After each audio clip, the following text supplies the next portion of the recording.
I said we were coming back to Marvel's Transformers. We're starting off with a 2-for-1 special. First, let's look at Transformers issue number 52.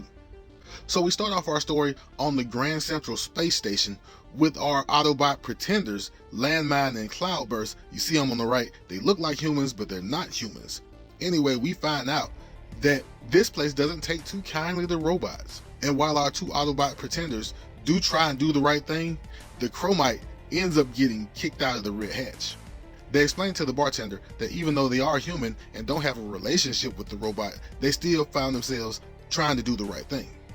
But why are they in such a place? Optimus Prime explains a few days beforehand that in the battle with Starscream at the end of the Underbase saga, most of the Autobots who either perished or were damaged almost beyond repair, and they needed to find a place to get new microchips for those Autobots. And although it's a rough and tumble place, the Grand Central Space Station is the place to make that sort of a deal. But let's just say Landmine and Cloudburst found the deals a little bit harder to come by. I need you to pay attention to three individuals. One is the bald guy in the middle, that's Berko, and the others are these two hooded individuals.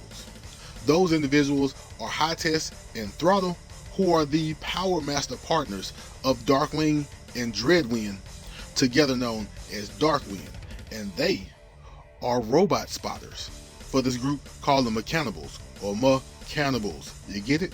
Unfortunately, that's who they have to make this deal with to get the microchips.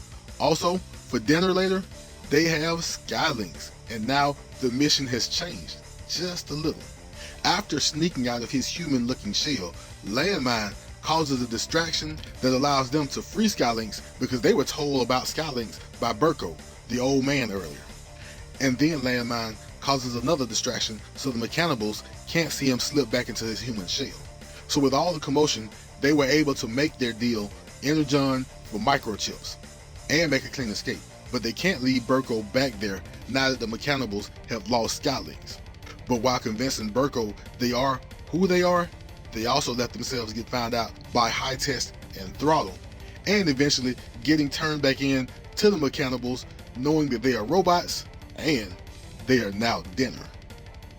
On to Transformers issue number 53.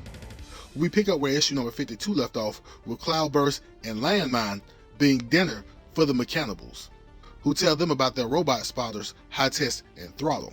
They also tell the Autobots that breaking down and spitting out the food they eat is actually how they power their trade system, and it's how the microchips are made that they were going to give the Autobots. And after a little resistance, Cloudburst has an idea.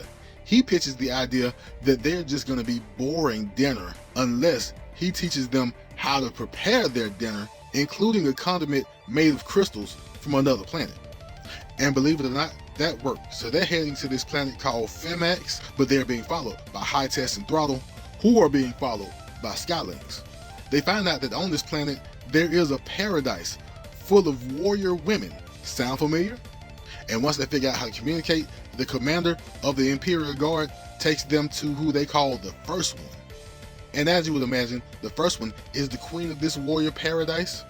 But before she can pass judgment on Landmine and Cloudburst, she says what they value there are physical feats and gives them a chance to fight for their freedom. She was also going to give Cloudburst a chance at something else, but he came clean to her and let her know that he's really an Autobot in a human shell. And that kind of deception just won't do, as she lops his head off. And Landmine, who is usually hot-headed, actually takes Cloudburst's idea and tries to reason with the First One, reiterating the fact that they came there to help some friends. And the First One has a change of heart. She fits Cloudburst and she gives them all the crystals they need. But as they emerge, they are caught by Darkwing and Dreadwind, who are both caught by Skylynx. And as they return back to the Mechanibal ship, they did honor their deal. They did bring back the crystals. They also brought back Darkwing and Dreadwind, who are now dinner. But they didn't take the microchip because they are made of material that they can't, in good conscience, take back to Optimus Prime to revive the Autobots. But it looks like Dreadwind may have gotten away. We'll see if they pop up in the future.